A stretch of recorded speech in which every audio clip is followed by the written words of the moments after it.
The SA Institute of International Affairs says that President Ramaphosa's address on Sunday ahead of the summit was his most tangible in a while. Well, let's find out why they're saying that. I'm joined by the Institute's Gustavo de Carvalho, making time for me this morning. Gustavo, hello to you. Let's talk about this speech then. Why is it, and I hope I'm not incorrectly quoting your organization, the most tangible speech in a while? Why do you get that sense? Good morning.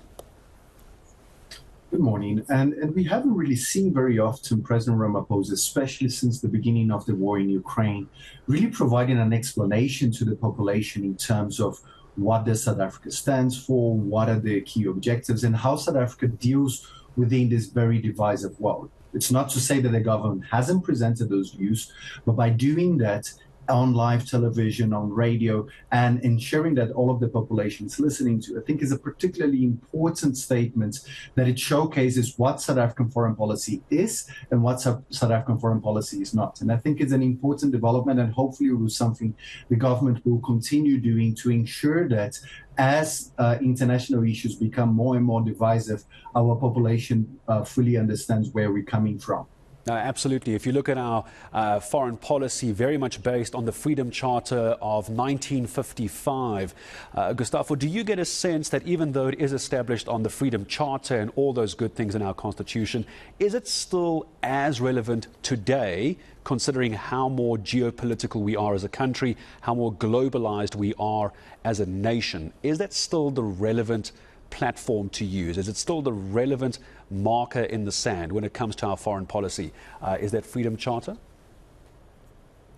Thank you. And I think that the Freedom Charter, to a large degree, provides a lot of the principles of engagements of South Africa. But what it does not do, and it's not the intention of documents like the Freedom Charter, is providing the course of action. The hard part in foreign policy is often marrying your principles and ideas and visions to the actual reality. So to a large degree, every country has these difficulties in, on the one hand, identifying what are the core values that we pursue, but how do we do them in reality? And I think to a large degree, what we have seen in the last couple of years with South Africa is that there is very much often a very case-by-case application to its foreign policy. And while certain things are very much in the background, they often adjusted around that. And even when we see in terms of the relations with BRICS countries, when we look into the importance that BRICS plays to South Africa, it has a mix between some of those values, principles, ideologies, but also a lot of pragmatism on the way that BRICS is presented within the South African context. How much of a sense do you have that our influence, Gustavo, within BRICS is beginning to increase, our influence? Knowing now that there's this talk of the expansion, this is very much where the international affairs brain of yours is going to kick in, I'm sure, when we have to now start debating as a country, as the host of BRICS, there's over 20 countries that have formally applied to be part of BRICS. How influential do you think really we're going to be as a country in that discussion? Because I imagine we would like to steer it in a way that benefits us in South Africa, which to my mind, I would suggest, is having more African countries involved. Absolutely. And that is the big question that most heads of states are asking themselves at the moment. I think the issue of expansion is important to notice that it's not consensual yet within the group. Different countries have different perspectives. South Africa has stated, and particularly with Ramaphosa's speech of 2 nights ago, that it's in agreement of an expansion.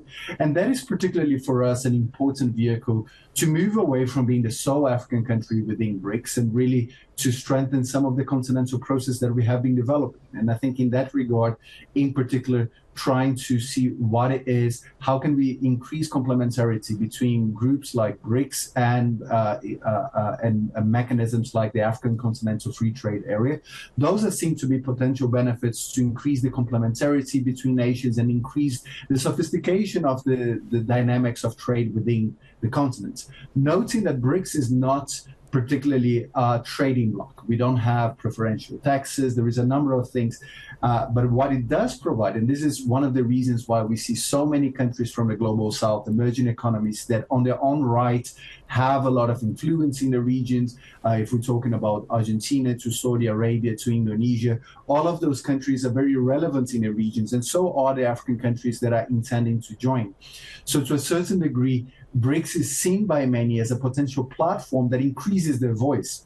There is not a lot that brings BRICS countries together. We don't have the same positions about everything, but to a large degree, there's one thing that brings them closer to one another, that is this a sense of frustration that despite the fact that they're much more important in their regions and globally, they still have very limited say in international institutions. Yeah. And in the case of BRICS, particularly when we talk about international financial institutions like the World Bank and the IMF. So in that regard, it does showcase the importance that groups have in contemporary international relations, and particularly those that aim to increase the voice of countries that don't usually have the voice heard in global forums. So I think it's potentially a very important process going forward, but there's a lot of caution that needs to be done with the process to ensure that it doesn't dilute too much the existing dynamics. Yeah, it's the processes, it's the frameworks in order to increase our influence on the continent and within BRICS. And Gustavo, as I say goodbye to you, it's almost become synonymous. When we talk about BRICS,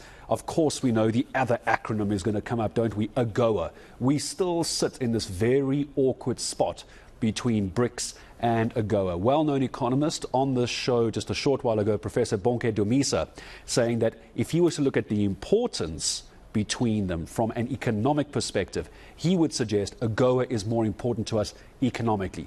BRICS, from an international transformative position, is more important. How do we try and have this discussion about BRICS without mentioning AGOA? And should they be mutually exclusive? I certainly don't think they are mutually exclusive, because part of the problem and the challenges that South Africa had in the last year and a half, it wasn't because South Africa was non-aligned or stated itself as non-aligned. I think majority of the challenges that we've had, including with the United States, related to the fact that our foreign policy became very confusing. We would say certain things and do different things, and to a large degree, international relations is all about predictability. So what I do think, and particularly with the confirmation that the AGOA summits will indeed happen in South Africa this year, there is an important narrative that South Africa needs to present, and I think to a large degree we're starting to see some developments in that regard. It's still very early to tell whether this is going to continue, but particularly since the African Peace Initiative to Ukraine and Russia, and also the number of delegations of South Africans that have been going to Washington and other European capitals, to a certain degree, we hope that this could bring a space where there's confidence that is being built. South Africa is also an important partner for the United States in Africa, so it's not